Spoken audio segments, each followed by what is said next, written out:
twins who would bring about the rise of our mortal enemies, the Necromancers, and ultimately the annihilation of the Durupinen.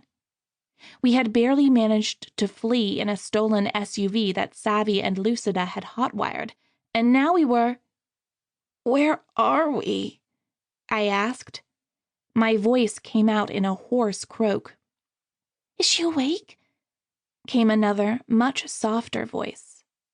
I turned my head and saw Hannah's anxious face mere inches from my own. "How are you feeling?" she asked me. Like I stuck my arms in a blazing fireplace. I lifted my heavily bandaged appendages gingerly from my lap and let my mouth fall open in mock horror. Oh, right. I did stick my arms into a blazing fireplace. Hannah attempted a weak smile, but I knew she was only doing it to humor me. "Okay, but seriously, how do you feel?" she asked again. Seriously? Like I would gladly consume every painkiller on God's green earth. I answered. "How do I look?" "Awful, but a quick trip to the hairdresser and a wardrobe intervention would cure that real quick," said Milo, popping through the seat beside me. "Didn't we leave you back in the inferno?" "Shucks, I meant to," I said. "Shut your face, you love me," said Milo. "Well, if we met on the playground, I'd probably punch you. So, yeah, it must be love," I said. Then I turned to Hannah again. "Where are we?" "Just outside of London proper," Finn answered. I looked more carefully around me. The car had stopped, although the engine was still running. We had pulled into a cobblestoned alley beside a grubby-looking pub. The front passenger side door hung wide open, and I could see Savvy lounging against a brick wall and savoring a cigarette with obvious relish. Lucida, talking animatedly on her cell phone, paced back and forth in front of the SUV. "What's going on?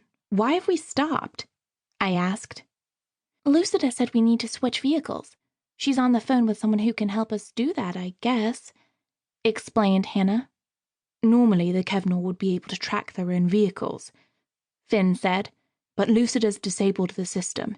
They shouldn't have been able to follow us. Still, they'd only need to report their car stolen and we'll have the PC after us as well. We've got to get rid of this SUV quickly." "But I thought you said no one at Fairhaven would ever go to the police."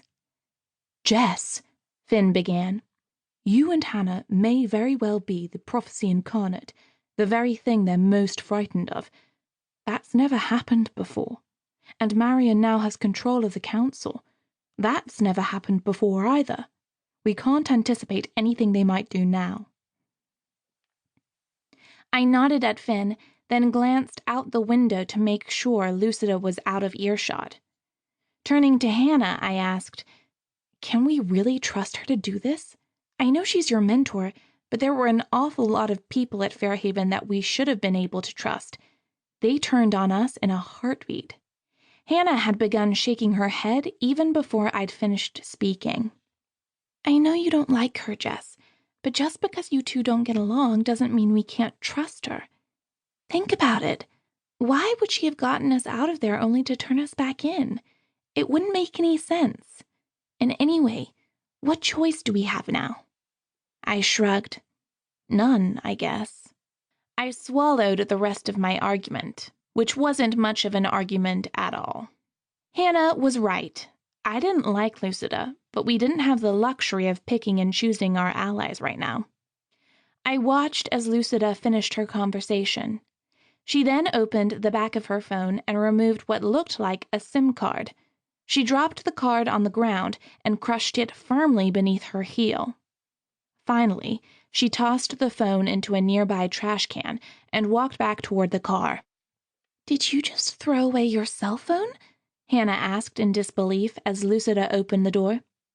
"Indeed I did," said Lucida, sliding back into the driver's seat and twisting around to face us. "Disposable mobiles. They can't be traced. Okay, my lovelies. New wheels are on the way, but we aren't going far. The best course is to get you lost in the city."